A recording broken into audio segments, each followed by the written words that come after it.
Welcome to Restoring Education in America with Priscilla Rahn. She's a master educator and author, leading the conversation to restore the American mind through wisdom, virtue, and truth.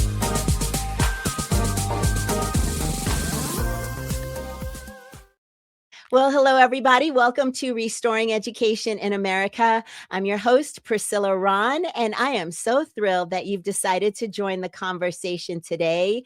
We are right in the middle of school choice time. Parents are looking for great options for their children. And one of the options I'd love for you to take a look at is my new private classical school that is opening this fall in the Centennial, Colorado area. It's called Excalibur Classical Academy, and their mission and vision is restoring America's heritage by developing servant leaders who are keepers and defenders of the principles of freedom for which our founding fathers pledged their lives, fortunes, and sacred honor. So if you have a young child that's starting kindergarten through third grade, please go to their website to learn more. It's excaliburclassicalacademy.org. And I would love to tell you a little bit more about the curriculum and give you a tour of the school. Well, I believe in choice, whether it's public school, private, charter, homeschool, classical, whatever school choice options there are out there. I believe that parents are the first educators of their children. And I love having conversations with people in the education space. And I am so excited to bring my special guest to the stage today. Welcome, Dr. Thomas Tucker. Hello. Hello. How are you? Such an honor to be on your show, your podcast today, Restoring Education in America. And congratulations to you on your upcoming retirement and your new appointment. I know you're going to do a phenomenal job at your classical school. Well, Dr. Tucker, thank you so much for that warm welcome. And I am looking forward to our conversation today. But before we get going, I'm going to share a little bit of your bio with our listeners. So Dr. Thomas Tucker serves as Deputy Commissioner and Chief Equity Officer for the Kentucky Department of Education. With more than 36 years in public education, he has served as a teacher, assistant principal, director of secondary curriculum, and superintendent. Dr. Tucker is a two-time National Superintendent of the Year in 2013 and 2016, and is recognized for his leadership in advancing educational equity, school finance, and community partnerships. He holds a doctorate and a master's degree from The Ohio State University and a bachelor's degree from Philander Smith College. And thank you again for carving out a few minutes of your day. But we know your most important job is husband and father. I always like to acknowledge you have all these hats, but your most important hat is a family man. So how is the family doing these days? My family is doing great. My three older kids have either graduated, finished grad school. One has finished his bachelor's degree from The Ohio State University, one of my alma maters.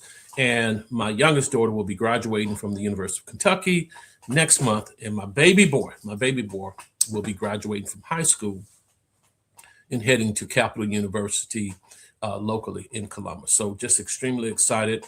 My wife has retired and looking forward to getting back in the profession. Well, congratulations on that. And that speaks a lot about you as the head of your home, which we definitely honor. I love to honor dads who are so committed to their families. And how we met is because you were the amazing superintendent when my stepson was going to school in Douglas County, and he received a wonderful education, and he is now in college, and you were part of his journey. And I will say, like, every time I reached out to you, you were so responsive and very, very helpful. And as a parent, I can say that was really, really valuable to have such a great response and relationship with my superintendent. So thank you for that, everything that you did for my stepson. Absolutely. Enjoyed the students, the parents, and the community immensely in Douglas County. Certainly one of the most memorable places I've had to serve. And just a great opportunity. And I always look forward to getting back to Colorado. I'm generally in Colorado about 3 times a year. So, Dr. Tucker, take us all the way back. What propelled you into the education field, and what did you teach when you were a teacher? Well, I always knew from a very young age that I wanted to teach. Being the youngest of 11 kids, one would think the older kids played school with me. I actually pulled them in, or my parents in, to play school with me. So I knew I was going to teach something. Didn't know what. And I think I got the love of teaching from my grandparents. My grandparents were really brave teachers in terms of living in the Deep South, not having access to formal education, but having the commitment to be self-taught and to teach others both the ability to count, numeracy, and to read. I mean, the two most important things one needed to know, but also being small entrepreneurs. Many of the folks down south were either farmers or sharecroppers. And so my grandparents taught people how to farm, not only just farm, but also how to sell their cotton and their beans and so forth. So I think it really started with that, and it really built my love of learning. In August, let me get my date right, August 15th, 1989, I began my year as a professional educator in Topeka, Kansas. And it was the greatest experience I ever had. I was really conflicted as an undergrad. I had a full ride pre-med scholarship. And I tease people, I said, I had a higher GPA as a pre-med student than I did as an English student. And so after a lot of soul searching, I really had to ask myself, how could I make the biggest impact on the most people, and how could I pay homage to the people who really improved and saved my life? And so I decided to become a classroom teacher, an English teacher at that. And so I have not looked back. No regrets. That is so awesome. So, a lot of teachers, they come to that point where they decide, I'm going to stay in the classroom and be an English teacher for my entire career. But you decided you wanted to branch out into administration. What was that journey like for you? Well, that was not my original intent. Someone came and tapped me on my shoulder. My principal tapped me on my shoulder and said, "Hey, Thomas, I think you would be a phenomenal teacher. Although you're a young teacher, I think you have some qualities that can really help to improve a school system." So, you've only been a teacher for 3 years now. We have veteran teachers really looking up to you and looking up to your leadership. Families follow you. You're a wonderful communicator. And so it really started again back in Topeka, Kansas, in my 3rd year of teaching, when my principal, Ralph Clark, said to me, "Thomas, you really should consider a career in administration." Best job, my most heartfelt job, is being a classroom teacher. Make no mistake about it. When people ask me what I do, I don't say that, I didn't say I was a superintendent. I didn't say I was a principal. Didn't say I was an assistant principal, director of curriculum, or even now as deputy commissioner of education, the number 2 person in Kentucky. I don't say that. I always say, and I always start out, that I'm a teacher. Then eventually I talk about some specific opportunities I have, specific roles. Yeah, I think there's a sense of pride in saying we're educators. There's something Yes. really special about that.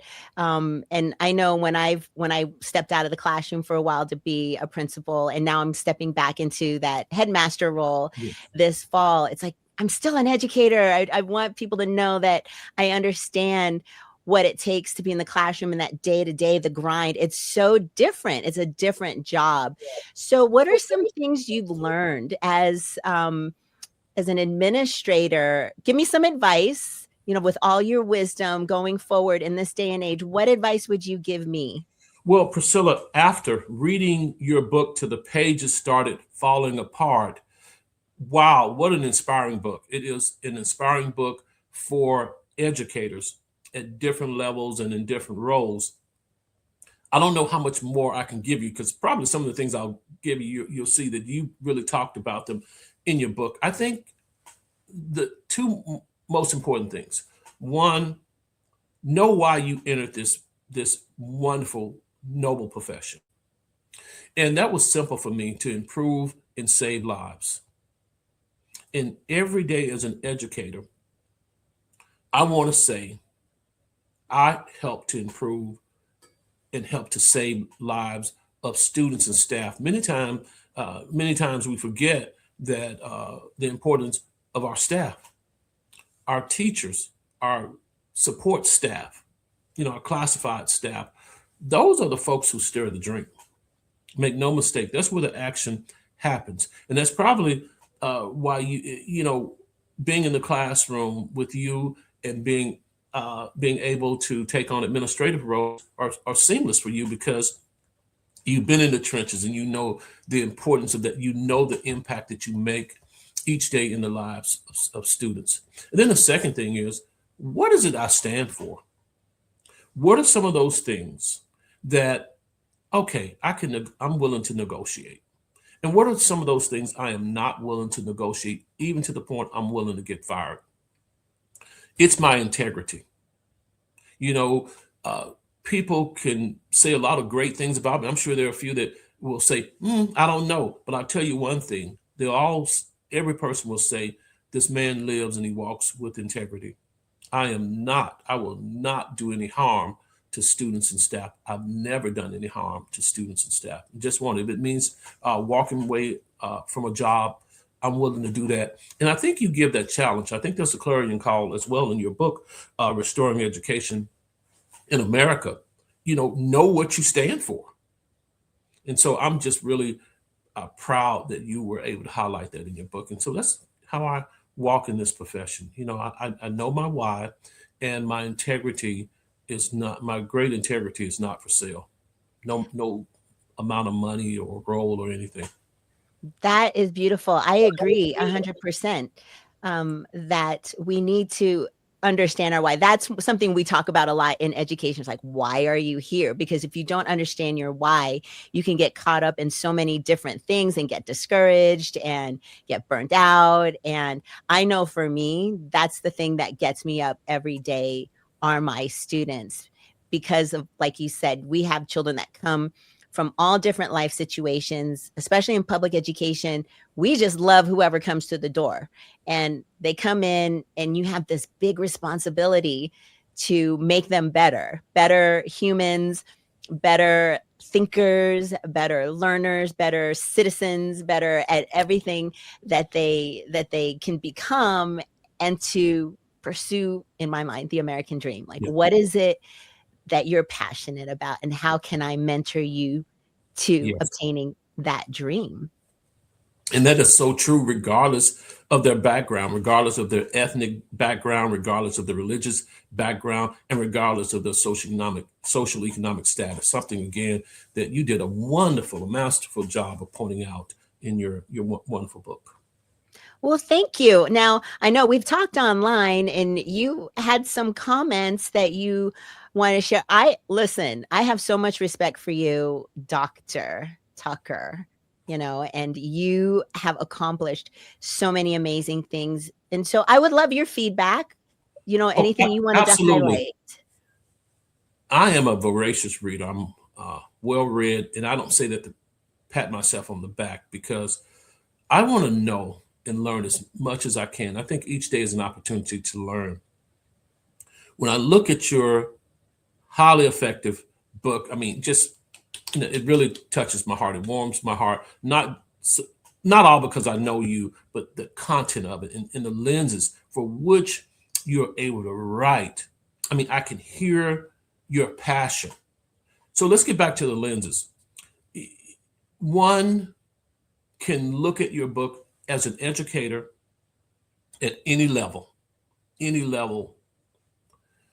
as an ethnic diverse person, as a devout Christian, as a conservative, as a liberal, regardless of your political persuasion. And it's the first time I've read a book from an author who is an unapologetic Christian and conservative, who works in the public space, and that's able to articulate some fundamental and core values that all students, again, regardless of their ethnicity, regardless of their socioeconomic status, regardless of the religion, whatever status, can take and learn. And that's not just for students, that's for staff. So a wonderful piece. Several chapters, several of the 18 chapters, as I said, the book is falling apart. I'll point real quickly to chapter 1. You talk about father figures, the foundation of every classroom. I 100% agree with it. In addition to mothers as well, but being a man, being someone who identifies as an African American male, you nailed it. And I know you're also articulating your experiences of being the daughter of an African American male. I mean, again, that's another lens that you wrote this book. So many, just so many ways that this book really touched me personally and professionally. One, as a father, I 100% agree that children have to have their fathers involved.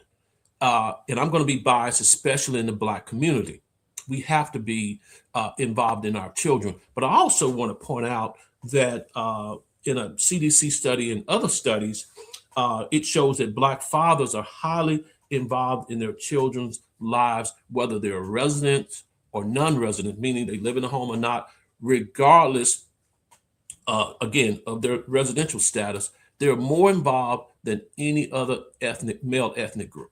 So I definitely want to point that out, and I want to thank you for bringing that to the forefront, but also an opportunity to celebrate the involvement of Black men in their children's lives, not so much because it demystifies this false narrative out there, but what it also does, it talks about the importance of Black men being in their homes. And congratulations to Black men for being so involved in their kids' lives. Then also, and lastly, chapter 15, meritocracy.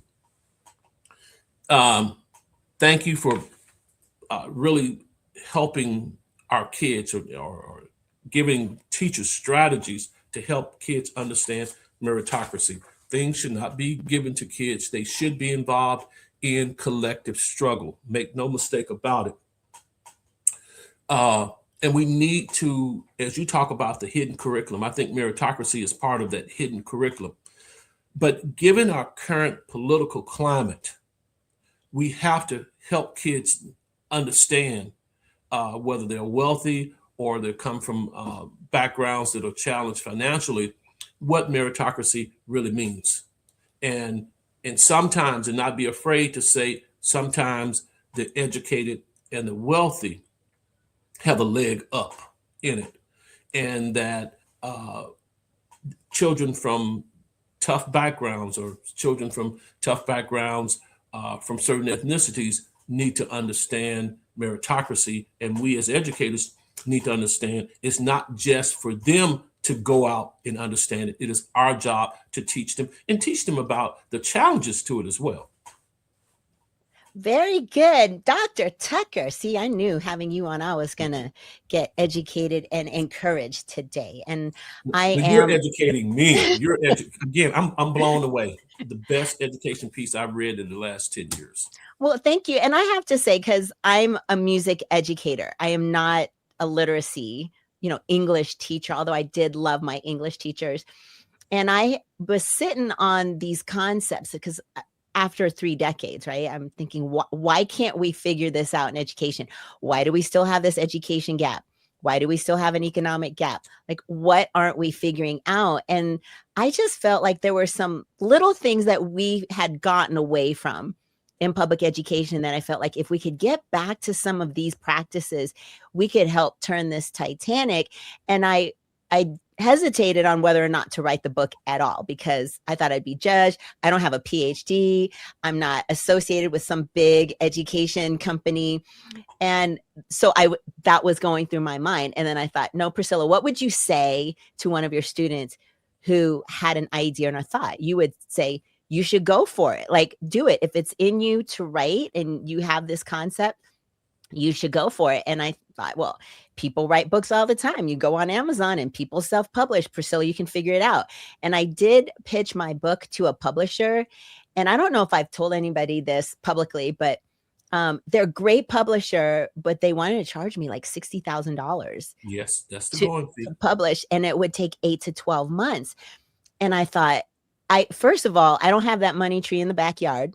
Second of all, I don't want to wait 8 to 12 months to get this product out. My goal was to have it out by the time the 2025-26 school year started. So I did what I do best. I said, be resourceful, go figure it out. So I went online, I Googled like how to self-publish a book, how to edit, how to do all of these, how to create a book cover. I had to go to AI. I had this concept to help design because I'm not a designer. So, I had to also then figure out how to upload it to Amazon KDP. So there was like all of these steps. And then I thought, you know what? It's not perfect, but don't let the perfect be the enemy of the good. Get it out. And if people judge you, I'll say, well, where's your book? Did you write a book? You can judge my book, but at least I wrote a book. So this is my heart and soul. 18 chapters meant to be read, 1 chapter a week in a semester. So a teacher could, in their lunch break, spend 15, 20 minutes, get an idea, do the reflective questions at the end, and then change their practice, that day. So that's how I designed it. You nailed it. I'm impressed. Well, thank you. So, Dr. Tucker, going to that whole conversation of the education gap, when we look at history, I had someone on my show earlier talking about Rosenwald schools, and I had never learned about Rosenwald schools until like this past year.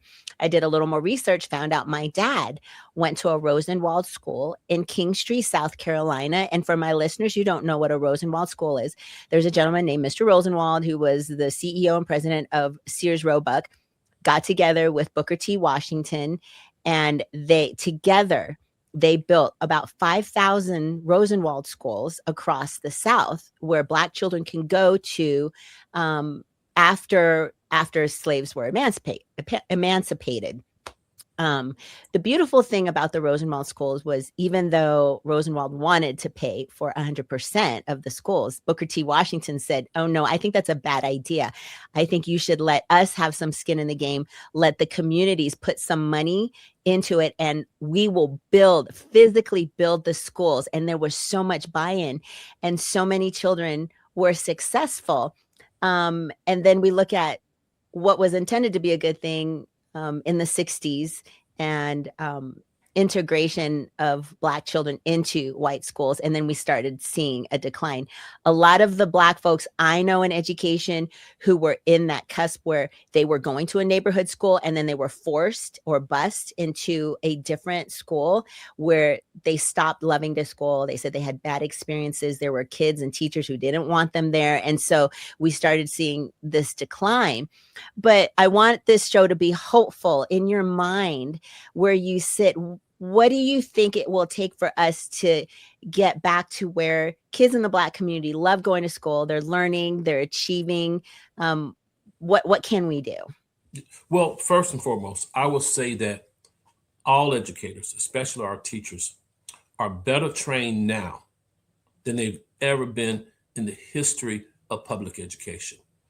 Our folks are working extremely hard. Our teachers and principals like you're working extremely hard. You're giving your all each day. You're coming home tired. You're not leaving anything at home.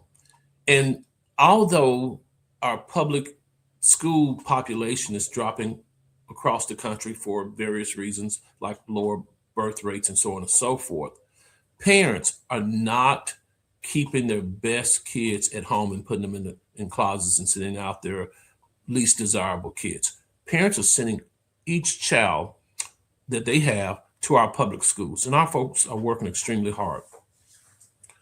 Are there challenges? Absolutely. The challenges, Priscilla, and to your listeners that we're facing, they happened before COVID.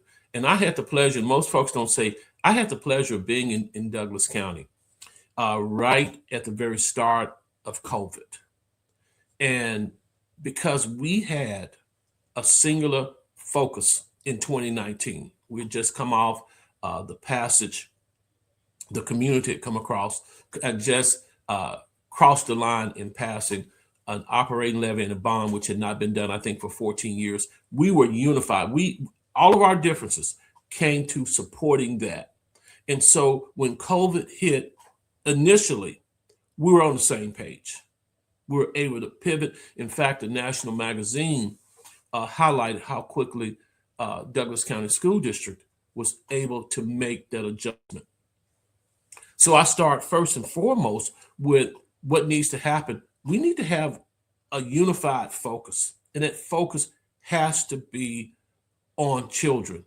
What I've seen, especially the last 20 years that I've been in administration, administrators have had to really fight. These true warriors, true administrator warriors had to fight to keep the focus on children. So what can we do as a nation to keep the focus on children? Certainly teachers matter. Next to parents, teachers, highly effective teachers have the biggest influence on the outcomes of students. But how can we get back to our focus on students and really focus on what's really needed? And I am so delighted to be in Kentucky. When Jason Glass, whom I'm sure you know, who was superintendent at JCPS, when I was just next door at Douglas County, we were able to come in 2019, and we just didn't create this strategic plan and said, okay, this is what great things we learned from Colorado. Here are some things that we really want to hear from our community. And that has been in a plan, and that has been our intentions since 2019. Jason has gone on, but the idea that he started of having a grassroots plan made up of teachers, students, parents, lawmakers, all stakeholders, in coming together to decide what would be best for students, as opposed to your commissioner coming in or a superintendent coming in and saying, this is what we're going to do. And so we are now rallying around that particular plan. It has 3 important points, and that's all we focus on, because sometimes we get too busy focusing on things that really don't matter. We're looking at vibrant learning experiences. You talk about those things. How do we engage? How do we increase curiosity? As you said in your book, students, they're not going to learn and participate in things that they're not interested in. So more vibrant learning opportunities, opening up opportunities for all, challenging rigorous courses like AP and IB and other types of things, ensuring as many students as possible by the time they finish 8th grade have had a course in Algebra 1. Also ensuring that we rethink innovation. I know you talked a little bit about, career technical education. That's important. One of the things we have been able to do over the last couple of years is to say to our community, having a college degree is fine, but it's not the end all be all, because so many students are getting in debt. They'll never get their way out of debt. And they're not engaged in some of the courses anyway. And so we've done a phenomenal job with innovation and also assessment. We have incorporated in our state assessment plan local accountability measures, because Denver is different from Fort Collins. Fort Collins is different from Pueblo. It's just different parts of the state. They have different interests. And so we have incorporated, we have the federal accountability, which, we have to have, and a local accountability. And the last thing that you talked about as well, again, I'm just stealing all this stuff from you, community, increasing community and stakeholder collaboration. That's huge. And so that's what we're focusing on. I think those should be the litmus tests in terms of what we want for our children. Of course, we have a ton of challenges, and we can talk about challenges all day long. But again, let's get back to focusing on our students. Let's get back to focusing on our teachers, on our staff, and define those things that students really need. And we're not going to find that by over testing folks. As we talked about earlier before this program started. So articulate, Dr. Tucker. And you do exemplify the 18th chapter in my book, where you have such an abundance mentality. You've always been very generous in your support in helping others become better and growing and, stronger in their pedagogy. I really appreciate that about you. So you kind of alluded to it, prior to the 70s, we didn't have a federal Department of Education. Now we know that the president has his executive order, bringing back a lot of those decisions to the state. As someone who is at the top of the state decision making, how do you feel about that type of operation, like going back to the state level and having the states have more decision making locally? Well, like many things, like many educational decisions and initiatives, it sort of turns out to be a mixed bag. Sure, I believe that states should have more control. I don't think there are a lot of folks who would disagree with me, but I worry about funding. What happens? Because remember, in most school districts, those districts receive about 15% of their overall budget from the feds. Who's going to replace that? Especially in districts that are, it's difficult for them to pass bonds and operating or mill levies or mill levy overrides, as you call them in Colorado. So, and I can't think of any households that can say, yeah, I can go without, 15% of my income. So I do worry about that. The second thing I worry about is enforcement, especially, and I know you're passionate about all students. You're passionate about students with unique needs. We talked about that before. Who's going to enforce that? And I say this, and you can say, well, we're going to leave it to the state. Well, every states are struggling too. I mean, we're struggling in our economy. So if states are struggling, many of our local school districts are struggling as well. So that means that, states now have to employ more attorneys, more social workers, and so on, more special ed staff. As you know, as you pointed out again, that we have a shortage of special education educators around. So I worry about the funding. It sounds good. It sounds good in theory, but what I'm seeing in practice, it's not working out. And then another part of that, and that's another show I can talk about this, is that there was a commitment to take Title I funding and some of these other traditional funds that eventually they go to the states and then they're distributed at local school districts, taking these funds and put them in block grants and letting districts and states decide how they're going to spend their money. That sounds great, but you don't have the experts at the state level to ensure that you're still following the federal guidelines. And my last thing here is that those federal guidelines and burdens, Priscilla, have not gone away.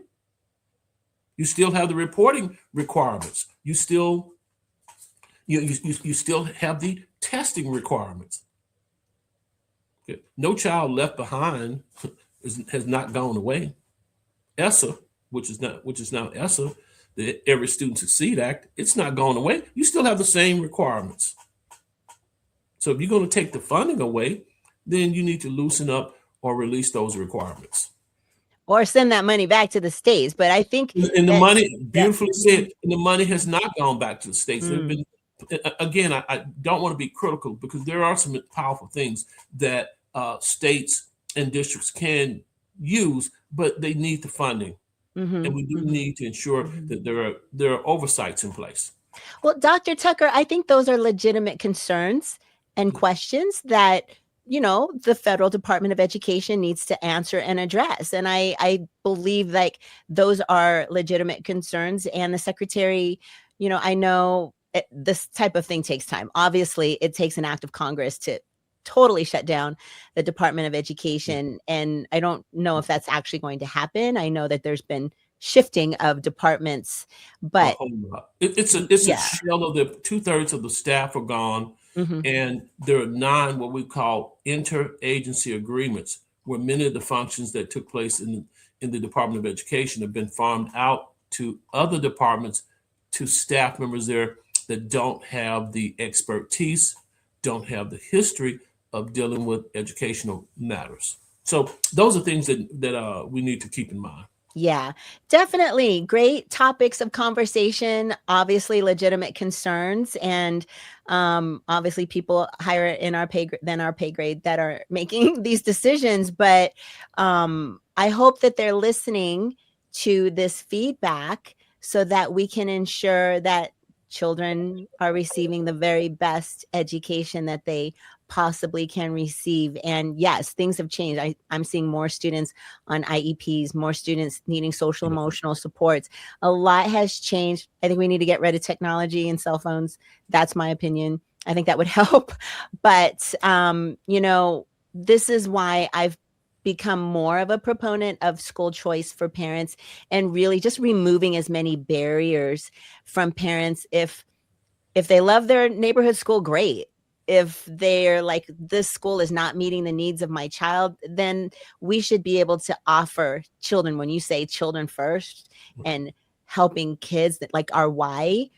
I think for me, I became so attached to one model of teaching for so long that I was missing the whole point, which was the kids and meeting their specific needs.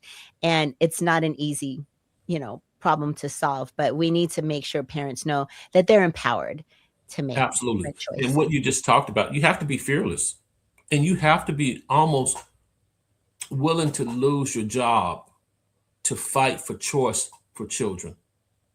And I've always said that my child, and when I say my child, I don't mean the 4 children I've had the pleasure, that God has given me the pleasure of fathering. I mean the thousands upon thousands of children I've helped to lead as a teacher and as administrator. They deserve the best education. And if my school, my public school, neighborhood school, or what have you, is not delivering that, they need to be somewhere where they can be successful. But we've come to a point now, again, a whole nother episode, that you got to fight for that. And you have to be willing to lose your job, because when we make all these decisions about adults, it becomes us against them. And the principal and the superintendent has to make a choice. And that's what I'm seeing so much. It really bothers me deeply that I'm seeing so much at the district level, at the local level, that you have to make a choice. And I'm always going to choose my students and my staff, always. Well, and I know you did that. I watched you firsthand prioritize kids over, because all these competing agendas. It's really, you were very courageous, and we had a lot of success in Douglas County because you prioritized the children over a lot of the bickering amongst the adults. And so good job on that, Dr. Tucker.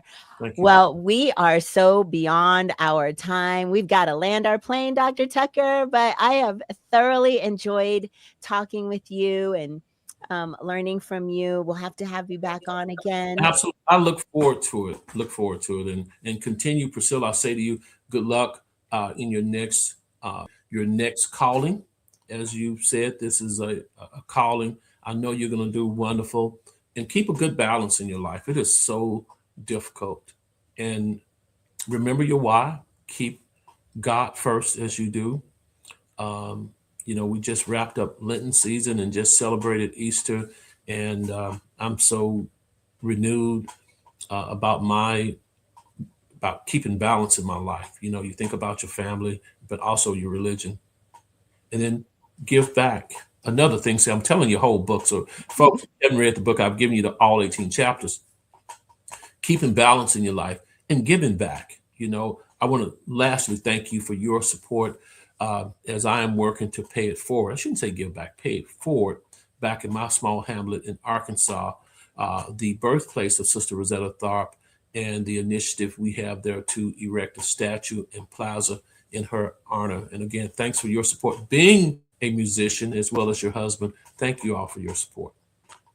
Dr. Thomas Tucker. He is the Deputy Commissioner in Kentucky Department of Education. Thanks again. And to my listeners, thank you so much for tuning in, and catch me next time. And remember, educating the mind without the heart is no education. So seek wisdom, cultivate virtue, and speak truth. Thanks for tuning in to Restoring Education in America with Priscilla Rahn. Visit PriscillaRahn.com to connect or learn how you can sponsor future episodes to keep this message of faith, freedom, and education on the air.